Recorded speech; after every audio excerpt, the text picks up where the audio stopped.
At some point in 1535, King Henry VIII decided beards were a problem worth taxing.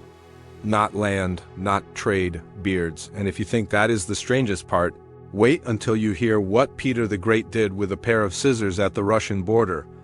This video covers the full history of beard taxes, why two of the most powerful rulers in history regulated facial hair by law, what the taxes actually cost ordinary people, and what these bizarre laws reveal about how political power really works.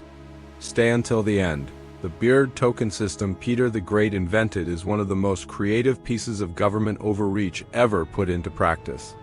It is genuinely hard to believe it was real. Start with Henry VIII. Henry is always a good place to start. When you want an example of a ruler who decided his personal preferences should become everyone else's legal obligation. By 1535, he was one of the most powerful monarchs in Europe.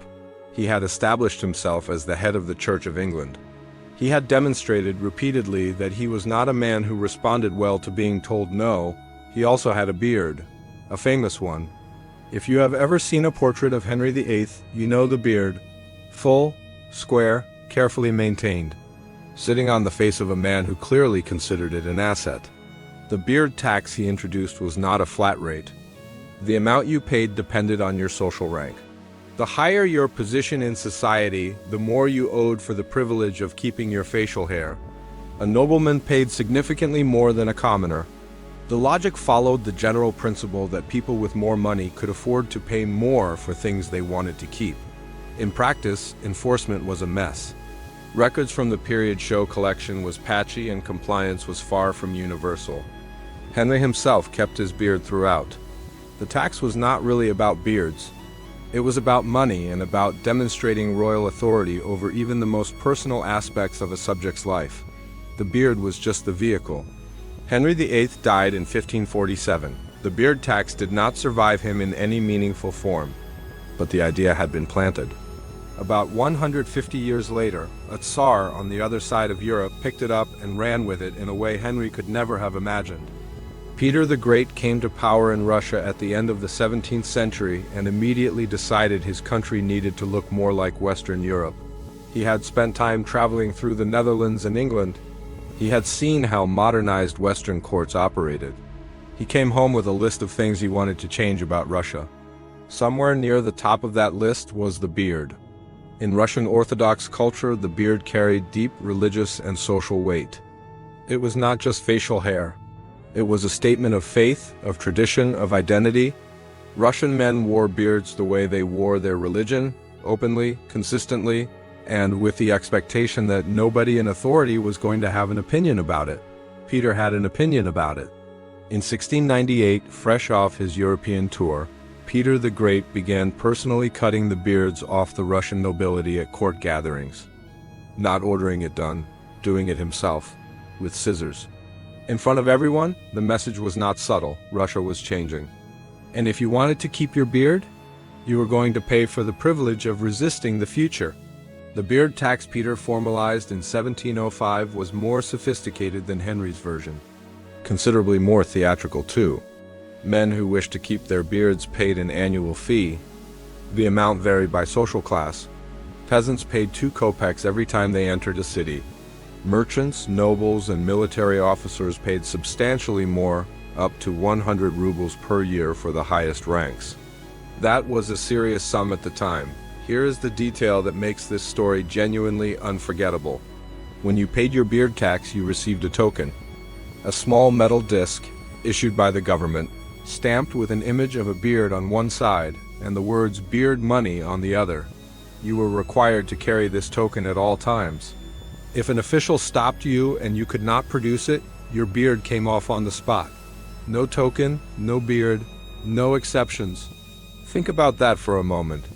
The Russian government in the early 18th century created a physical receipt for the right to wear facial hair. You had to carry it on your person at all times or face immediate grooming consequences from a government official. Peter the Great invented the world's first beard license, and he enforced it. The beard tokens that survive from this period are collector's items now.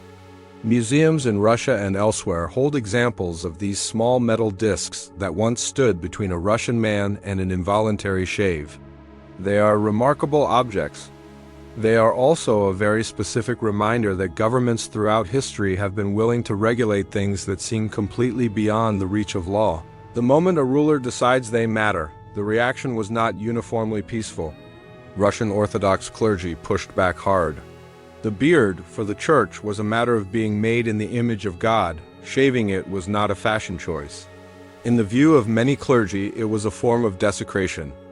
Some church figures argued that a clean-shaven man could not be buried in consecrated ground. Peter, who was not particularly concerned with anyone who disagreed with him, largely ignored the theological objections and kept collecting the tax. It remained in effect in various forms until 1772, when Catherine the Great abolished it. By that point, it had been running for nearly 70 years. Generations of Russian men had either paid the beard tax, kept their beards outside city limits where enforcement was lighter, or quietly shaved and moved on. What both taxes share, separated by 170 years and an entire continent, is that neither of them was really about beards. Henry VIII needed revenue. He needed to demonstrate that royal authority extended into every corner of his subjects' lives. Peter the Great needed to drag Russia into a version of modernity that matched his vision for the country. He was willing to use financial penalty and physical enforcement to get there. The beard was the symbol. The tax was the tool. The real subject was always power. This is what strange laws are worth studying for. The stranger the law, the more directly it reveals what the person who made it was actually trying to control. A tax on beards is absurd on its surface. Underneath it is a statement about who gets to define culture, identity, and appearance. And what happens to you if you choose to look like the past when the person in charge has decided the future looks different? Henry VIII looked in the mirror, liked his beard, and decided everyone with money should pay to keep theirs. Peter the Great looked at Russia, decided it looked wrong, and issued metal receipts to anyone who disagreed with his aesthetic vision for the country. Both of them collected the money. Both of them kept their own beards. Some things about power never change. If this is the kind of history you want more of, subscribe. This channel covers the laws, the rulers, and the moments that prove history is stranger than anything you could make up. Share this with someone who complains about modern taxes.